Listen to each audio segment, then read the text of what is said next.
Here's my Coraline book. I got it when I was like 14? 13, 14, like 5 to 6 years ago. I lost count how many times I've read this book. I love this book. This is my favorite book. When I first got this book, I was so excited. I read this book, I got it for Christmas. I read this book within a day. I pulled an all-nighter. But I pulled an all-nighter to read this book. Since then, I've read it a bunch more times. But I first watched the movie. The first scene I watched was that scene where the other mother like turns the living room into a spiderweb, and then Coraline's like climbing to the little door, and just as she's like closing the door, the other mother like rips it open. When I tell you, I screamed.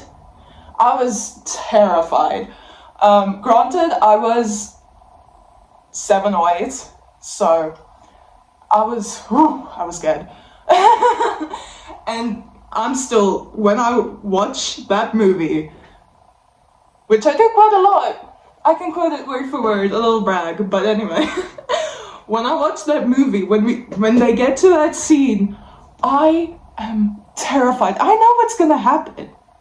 I know it's gonna be chill, but still, I'm like, that's fucking scary.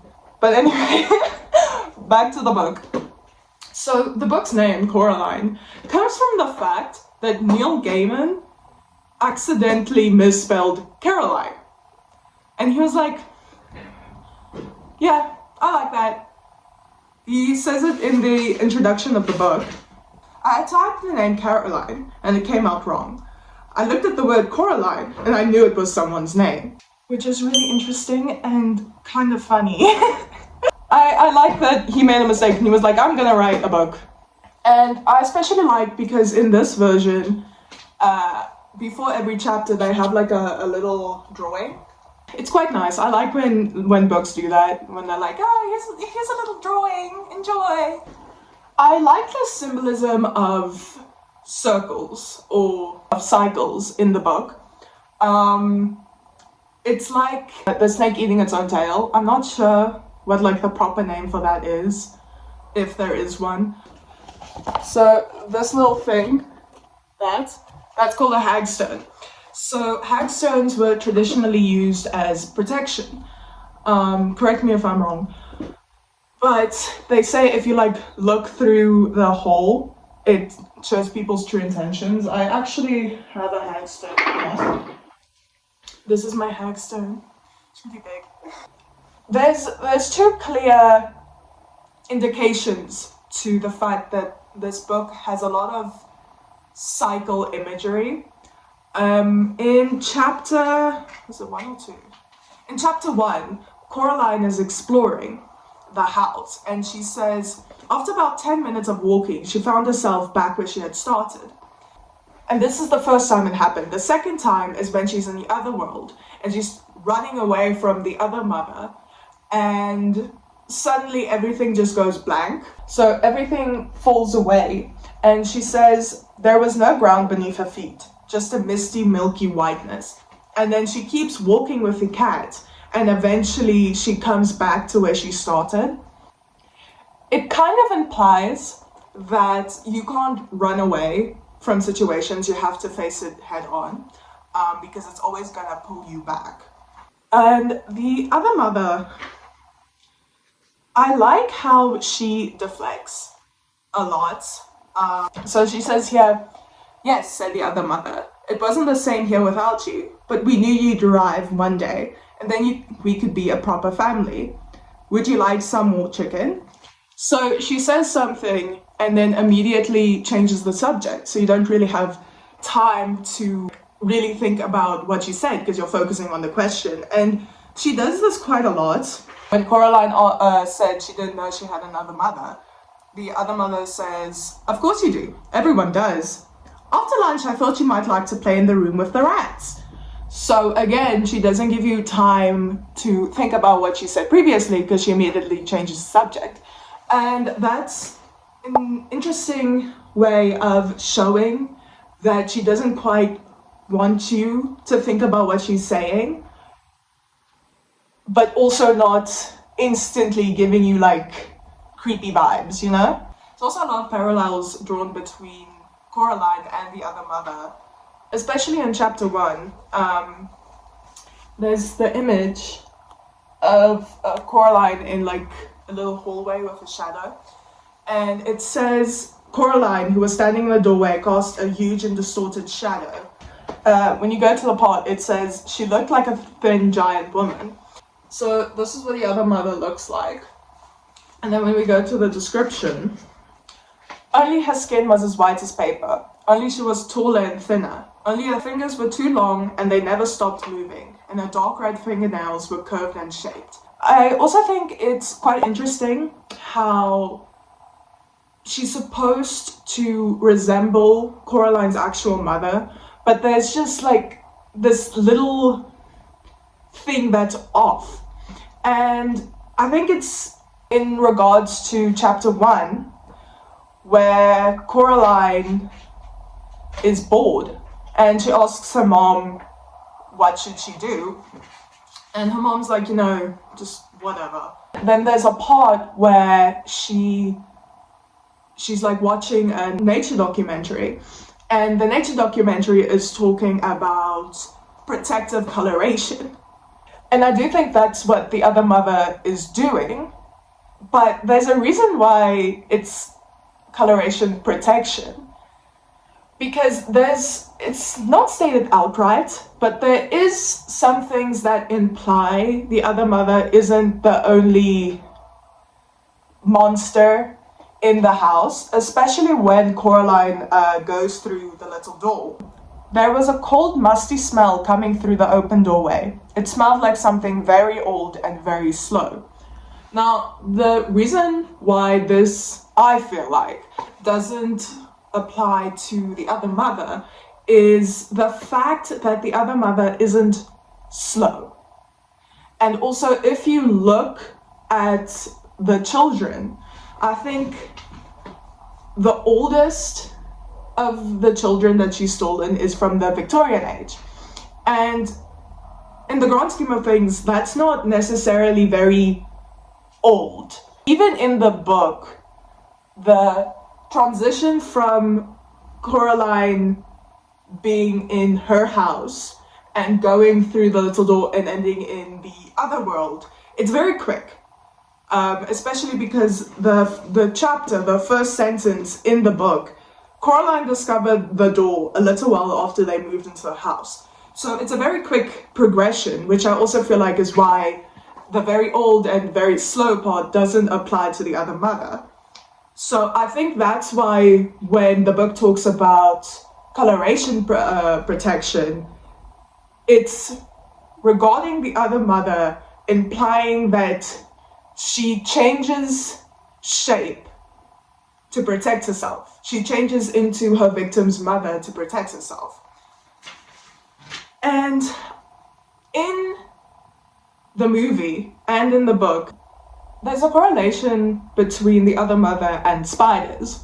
And in the book, when Coraline is first pulled to the little door, like she's the first time she's actually aware of it, besides being just a door that's bricked up, she's actually getting interested, is when she sees like shapes scattering. And the book says, she hoped it wasn't a spider. Spiders made Coraline intensely uncomfortable. This can also relate to the fact that Coraline wasn't completely comfortable around the other mother.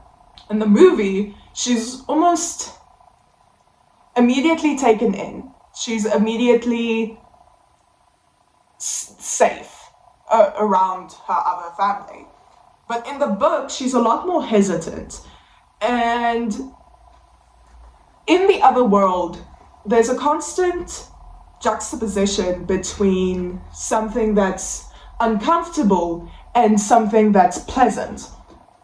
There were all sorts of remarkable things in there she'd never seen before. wind-up angels that fluttered around the bedroom like startled sparrows, books of pictures that withered and crawled and shimmered, little dinosaur skulls that chattered their teeth as she passed, a whole toy box filled with wonderful toys.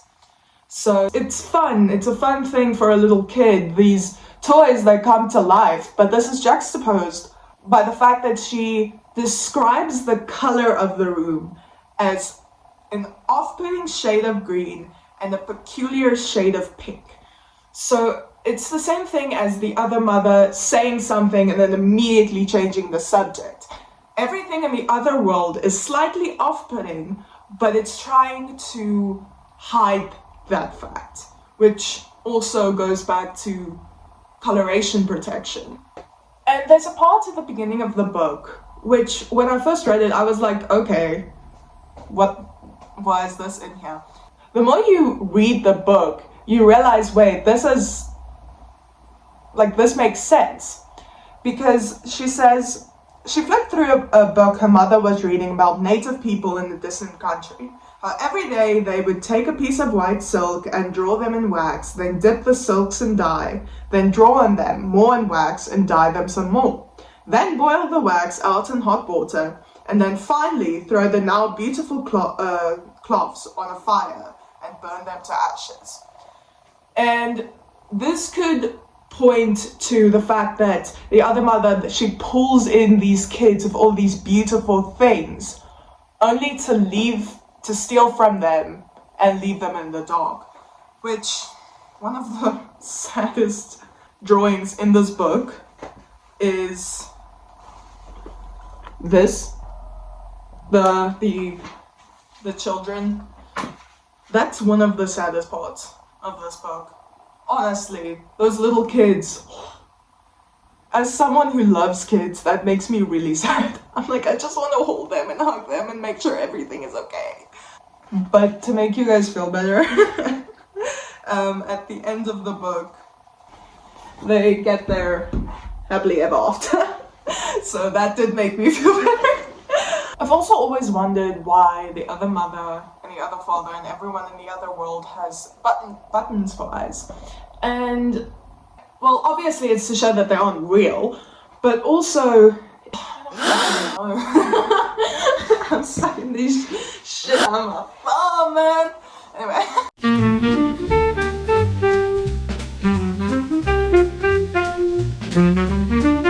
Now, I do want to point out that in the beginning of the book, her parents do kind of suck. Like, they're not good parents. Like, there's a point where I got super upset. This book genuinely made me angry. Coraline went to see her father. He had his back to the door as he typed. "Go away," he said cheerfully as she walked in. Huh? If my dad ever said that to me, I would have a breakdown right there and then. I would start sobbing. If my dad told me, "Go away," I wouldn't be able to handle it. I'm sorry. And it's also kind of sad because she goes, "Why don't you play with me?" And his response is just busy, working. Why did you have a kid then? So both of her parents just don't give her attention. This is one example from her dad. And then there's an example from her mom when they go school shopping. Coraline wanders off to go explore the shop. And then she goes back to her mom, and her mom asks her, "Where have you gone?"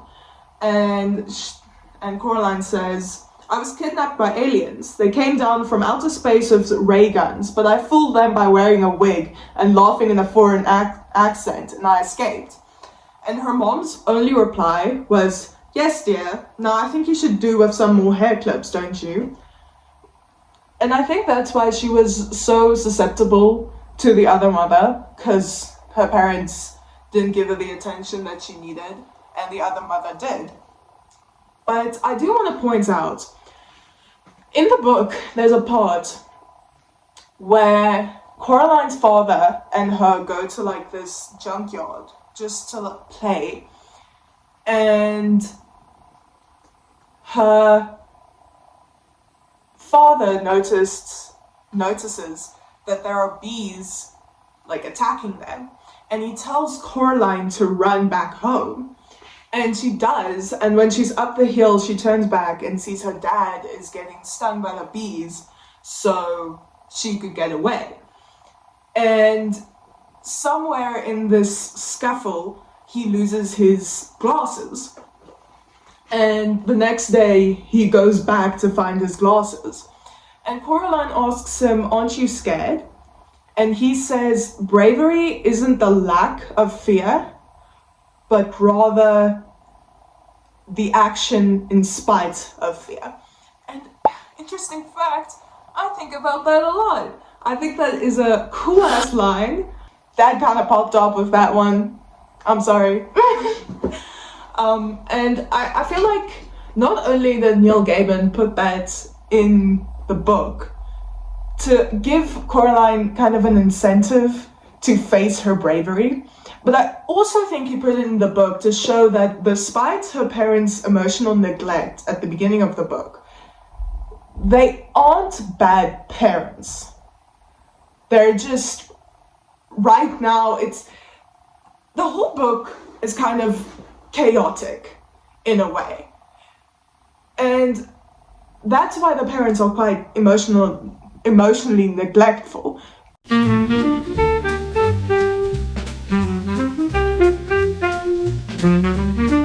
They just moved to a new house. Coraline is starting at a new school. They're busy with a new catalog. So they're all quite busy and they don't really have the time.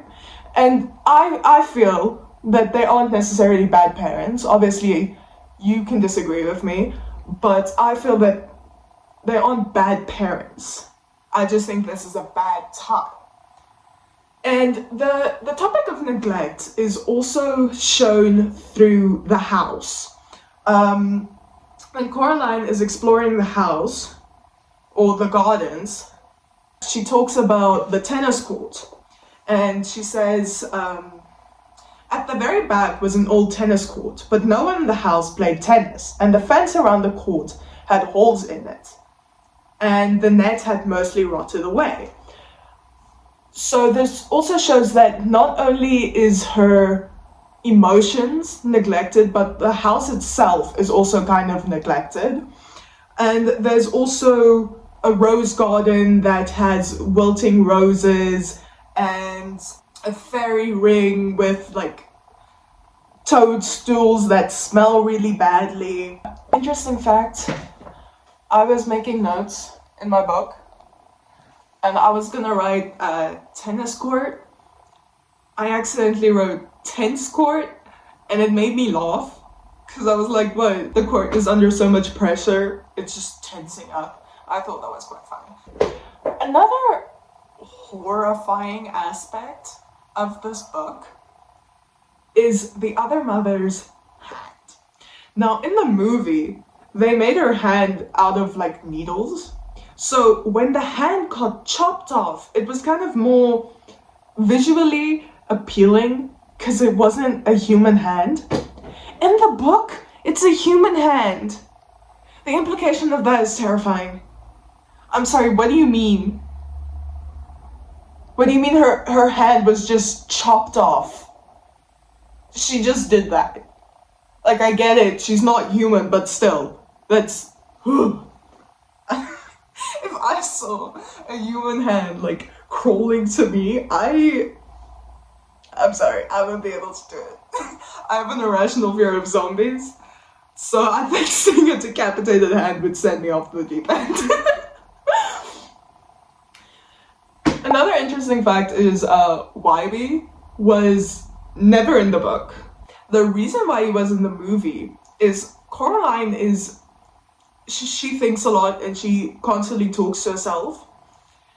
And Wybie was put into the movie so that she had someone to kind of bounce ideas off of.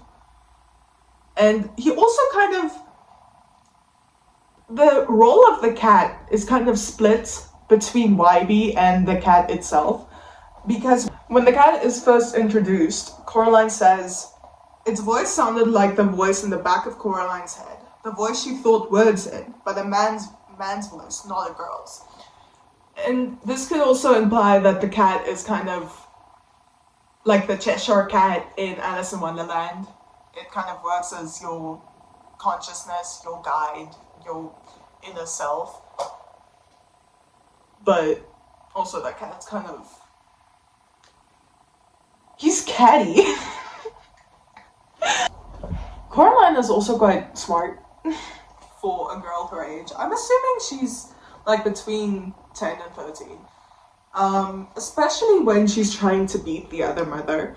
Obviously, when she's getting the eyes, she gets a lot of help from the cat.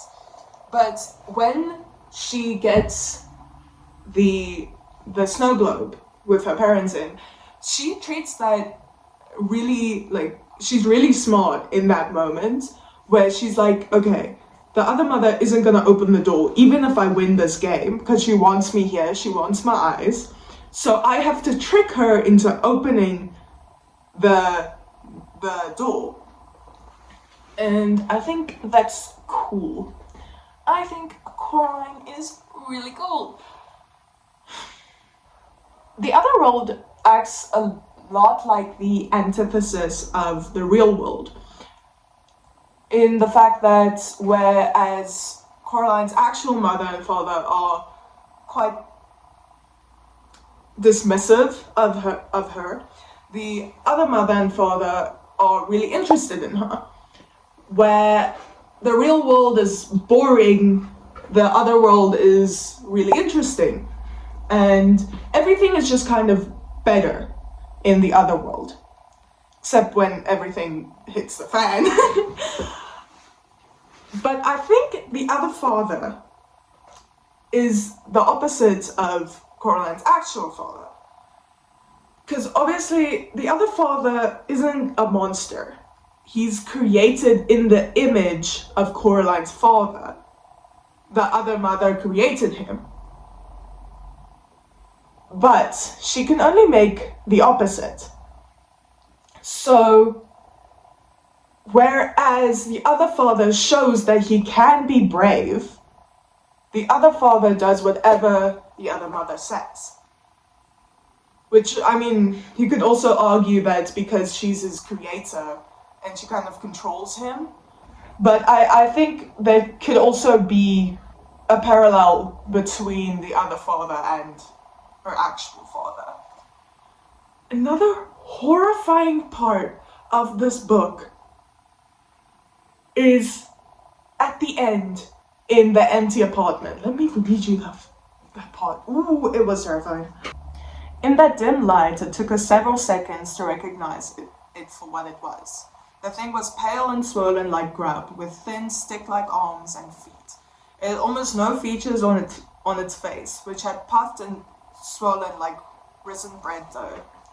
The thing had two large black buttons for where its eyes should have been. Now, this is the explanation for the other father, what the other mother turned him into. And Coraline was absolutely horrified by his appearance. And they explained that he was put there because he told Coraline too much.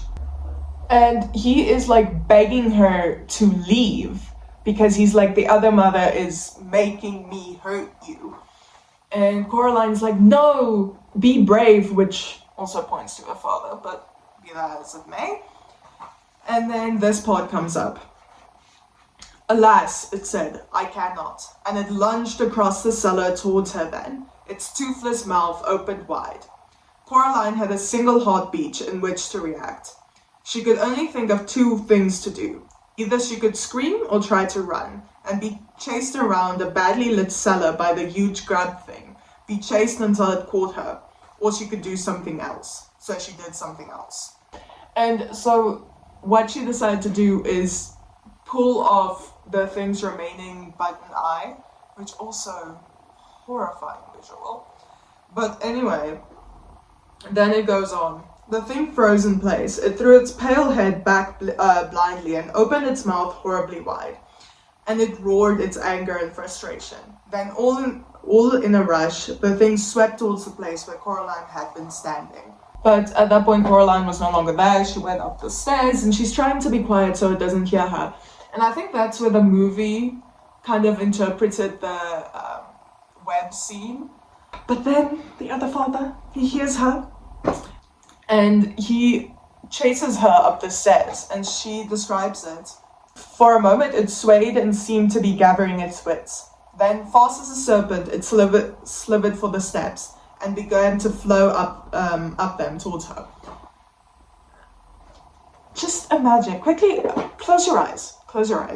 Okay, imagine a sludge being just like slithering upstairs towards you. I'm sorry, what?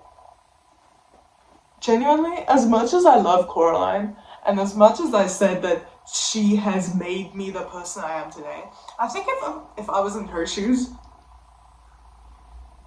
I wouldn't be able to do half the things she does. I'm not that good. I can't think that fast. It would be rough. It would be rough for me.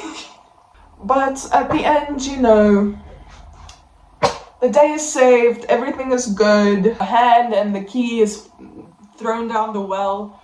I tried to figure out what the well is a metaphor for, and I couldn't. So I'm just assuming it's a well. It's what it is. It was a way to get rid of the key. You know, I might want to study English, but I'm not good at analyzing books. I tried my best. The book makes an emphasis on rats versus mice. And I feel like it's a way to show a bad thing. I had rats. Don't call rats bad, I would cry. A bad thing versus like a harmless thing. In the real world, it's mice, and in the other world, it's rats. And Coraline specifies that the other mother can't make things. She changes things and twists things and corrupts things. Okay, can we quickly talk about the other mother? I'm sorry.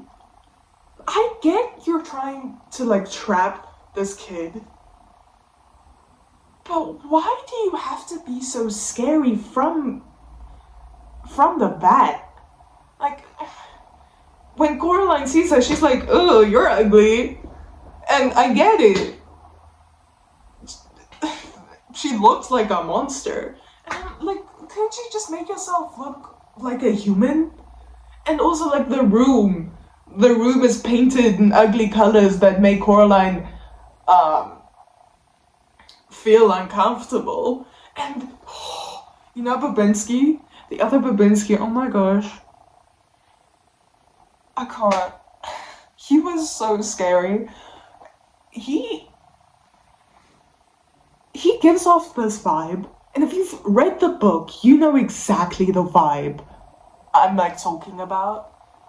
I can't say it for YouTube, but like you know what vibe I'm talking about. Even in the movie, like in the movie, you also get like a certain vibe. Like literally, Coraline explains him looking at her as he has a hunger in his eyes. Run. Queen, why haven't you ran? Why are you still here? Run. Get out. That's my commentary on this book. If you're ever in a situation like Coraline, run. Leave. Get out. One of the differences from the movie to the book does make me slightly angry, because it takes away from the fact that there might be another creature that's stronger than the other mother. In the movie, Coraline goes to sleep in the other world and wakes up in the real world, implying that the other mother has the ability to transport her. But in the book, she has to walk through the hallway to get to the real world, which kind of shows that the other mother doesn't have power in the real world. She only has it in the world she created. I love Coraline so much that I literally got 2 tattoos because it reminded me slightly of the cat. That, literally, this book is my life. I've based everything on this book. My room, my clothes. And I'm sorry, Coraline's an icon. I don't feel bad for trying to imitate her. She's an icon. And this is one part that every time I read it, I love. I'm gonna say it's Miss Forceful because I can't say the other woman's name. I just can't. I tried for like 5 minutes, I can't. But one of the old women, I'm just gonna call them the old woman, tells Coraline that there's an old well and she needs to be careful because she might fall in and it's very deep. Coraline goes, okay, I'm gonna go find the well just so I know where it is and I can stay away from it properly. Yeah, that's what I would do too. Whenever someone's like, no, don't go there, I'm like, babe, I'm going. You can't stop me. And also, this is definitely Miss Forcible. Miss Forcible is like, only an explorer can be out in this weather. And Coraline goes, I am an explorer. I love her so much. Okay. Well, this has been me yapping about my favorite book. I just wanted to yap. All my friends have listened to me and now I need a new audience. So I hope you enjoyed me talking. So what if I'm the monster that's been here all along?